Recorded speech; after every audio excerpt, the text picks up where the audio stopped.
Oke, baik. Mas, sebelumnya perkenalkan saya Fahmi, mahasiswa dari KKN UNES, mewakili teman-teman ingin bertanya-tanya lah terkait UMKM sapu, khususnya sapu Putri Dua Kembar. Mungkin pertama dari Masnya bisa perkenalan dulu. Bismillahirrahmanirrahim.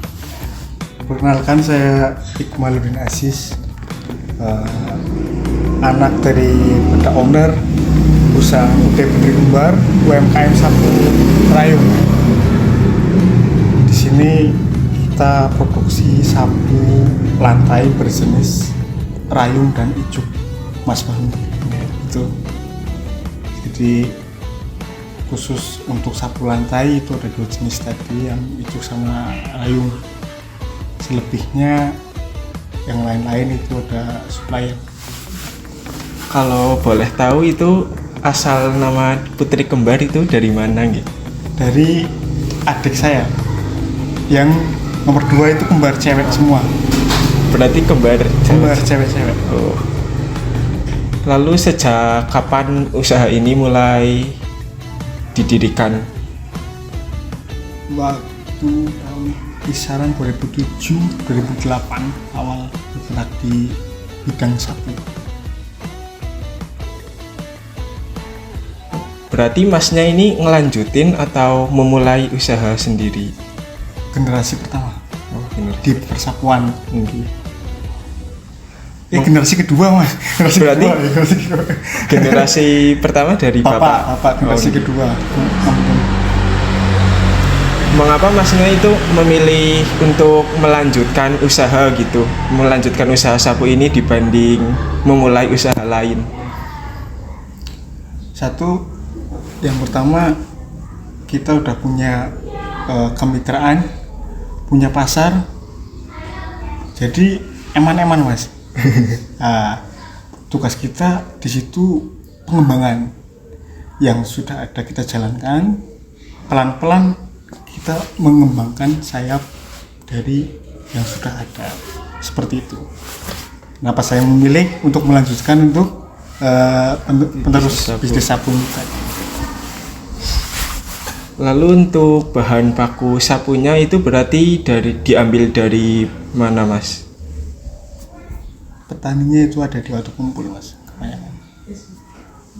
Langsung dipanen di hutan Banowati.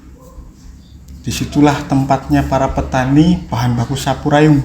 Sapu rayung. Daerah situ. Kalau sapu ijuknya juga dari situ? Ijuk Jawa Tengah ada, tapi cenderung Jawa Barat yang banyak petani ijuk itu. Lalu untuk strategi pemasarannya itu bisanya sampai sekarang masih ada itu bagaimana gitu? Apa dari mulut ke mulut atau gimana? Kita punya tim. Ya, di situ ada marketing, produksi, dan lain-lain. Untuk sementara informasi pasar itu kita ada marketing di berbagai daerah. Berarti tiap daerah ada? Tidak semua, ya regional lingkupnya, Mas. Nah, kayak kalau Kresidenan Pekalongan Banyumas kita ada itu. Lalu untuk produksi, untuk produk unggulan, apakah Putri Kembar memiliki produk unggulan yang istilahnya besar lah, dikenal banyak orang, itu ada nggak, Mas? Ya, sapu rayungnya itu sendiri, Mas, ikonnya di situ. Berarti sapu rayungnya ya? Sapu rayung Putri Kembar itu. Lalu selama menjalankan usaha ini, apa ada kendala mungkin yang istilahnya agak terkendala gitu? Terkendala itu paling di bahan baku, Mas. Jadi kayak kendala kita adalah eksportir. Pelaku eksportir itu ngenteng-ngenteng, Mas, menghabiskan bahan baku sehingga para pengrajin itu kehabisan. Bahan baku langka, harga tinggi, kita nggak mampu untuk beli. Nah, itu masalah yang selalu datang dan belum bisa diatasi karena kita sudah ada istilahnya usulan ke pemerintah untuk ikut campur tangan di situ, karena urusannya kan dengan undang-undang ya. Iya. Dibuat undang-undang supaya ditertibkan masalah ekspor bahan baku supaya pengrajin bisa buat sapu lancar terus jalan.